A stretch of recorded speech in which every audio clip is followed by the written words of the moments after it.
Today, we are going deep inside the machine. We're going to walk through the entire architecture of financial power, level by level, from the very ground floor all the way up to those quiet rooms where the real decisions get made.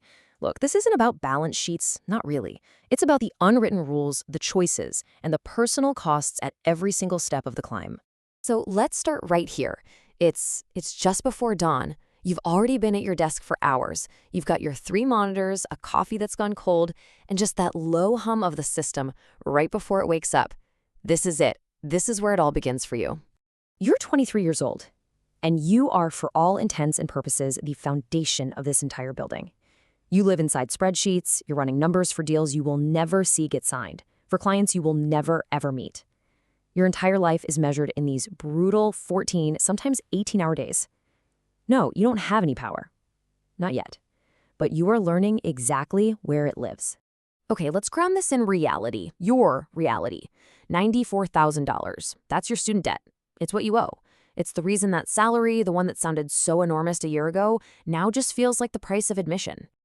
Now, look at this number. This is the world you actually operate in. You're building a model for a $430 million deal from one spreadsheet on the 31st floor. That massive gap, that gulf between your number and this number, that is the entire world of an analyst. And here it is, your first real test. And listen, the test isn't about finding the error. You are hired to do that. The test is what you do next. Do you flag it? Do you send an email and CC everyone to show how smart you are? No. You've learned the system has its own logic. You just quietly fix the number, you double-check your work, and you move on. And that is the very first rule of the machine. It's a lesson you learn, and you learn it fast. Your value isn't in being right. Not really. It's in making the machine run smoothly. No friction. No embarrassing anyone above you. Discretion becomes your first real currency. A couple years go by, you've moved up. You're an associate. Now you're not just running the numbers anymore, you're in the room. I mean, maybe it's the side room, but you're there. And that is the crucial shift. You're closer to the action, closer to the capital, and, yeah, closer to the compromises.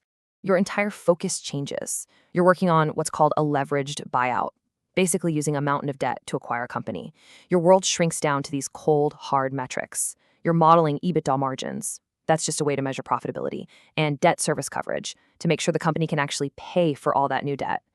You see, there's a column for debt, there's a column for revenue, but there is no column for the jobs being cut in Ohio. Nobody ever asks you to model that. And that brings you to the second rule. Being near the money means you are near the decisions. And, well, being near the decisions means you become a part of outcomes you might have questioned just a few years ago. This is where the rationalizations really begin.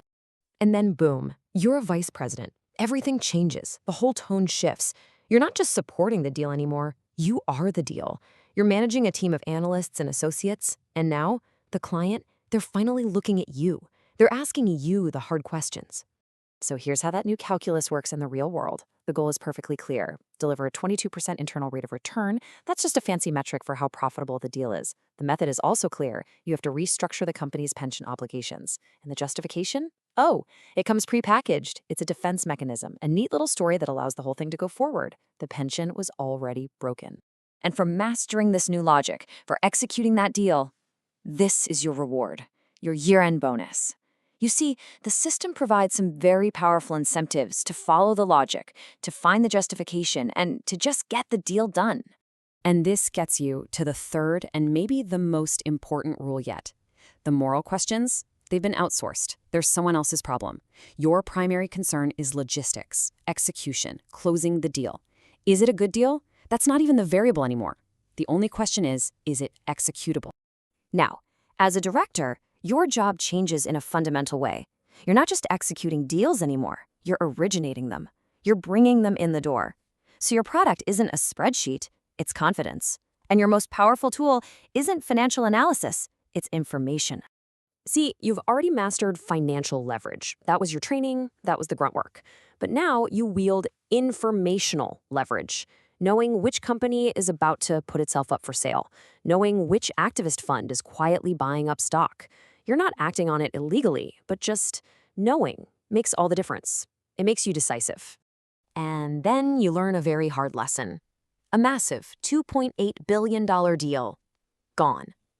And it wasn't because your numbers were wrong or your pitch was weak. Nope. You lost because of something completely outside the model. A relationship that was built at a private golf club you weren't even a member of. And that's the great unwritten law of senior banking. It's all about trust. It's about political alignment. It's about familiarity between the right people.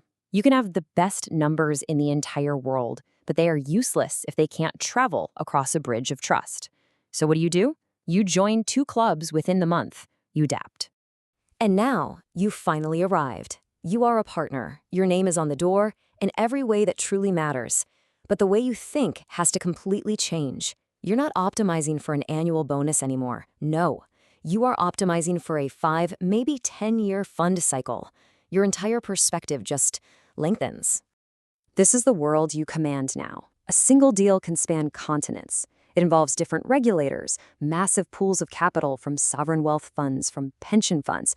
You're the architect, and you're structuring it all legally, efficiently, through this complex web of offshore entities that, frankly, only a handful of people on the planet truly understand. This isn't just business, it's chess on a global scale. And this is the final rule. Because at this altitude, those ethical questions, they just become abstract. The consequences are too spread out, too far away. Your reality is the fund's return.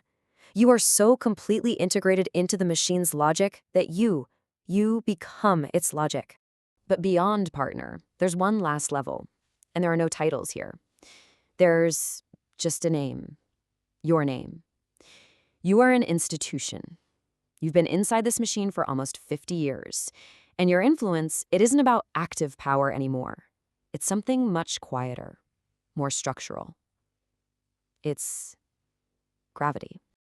Your relationship with the market is just fundamentally different. You don't react to it. You position your capital years before an event is even on the horizon. You are the event. When your funds make a move, you're not just another participant. You are the signal that everyone else spends their entire careers trying to decipher. And that, of course, brings us full circle, because right now, in a tower somewhere, another 23-year-old is starting his very first day. The name on the badge is different, but the title is the same. It is always the same. The machine is perpetual.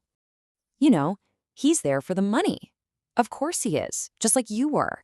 He believes the system rewards hard work and being smart. But after this journey we've taken from that first spreadsheet all the way to the silent boardroom, you have to ask yourself, what does this system truly reward? Is it really about skill, or is it about a slow, steady, complete alignment with the architecture of the machine itself?